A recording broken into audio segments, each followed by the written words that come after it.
మంచి నడవడికతో భారతదేశ చరిత్రలోనే ఆయన ముద్ర ఏదైతే ఆయన ముద్ర వేసి ఈ రోజున ఆయన బాటలో మనం నడుస్తూ ఉన్నామో బాబాసాహెబ్ డాక్టర్ బిఆర్ అంబేద్కర్ ఆయన ఘనంగా నివాళులర్పిస్తూ ఈ రోజున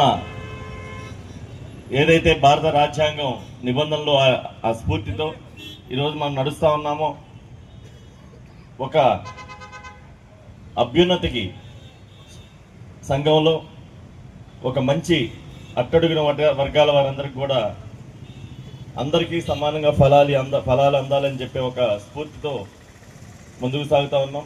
ఇది కొనసాగించాలని చెప్పి ఈ సందర్భంగా కోరుకుంటూ మరొక్కసారి బాబాసాహెబ్ డాక్టర్ బిఆర్ అంబేద్కర్ గారికి ఘనంగా జయంతి ఉత్సవాలు చేసుకుంటాను. Thank you.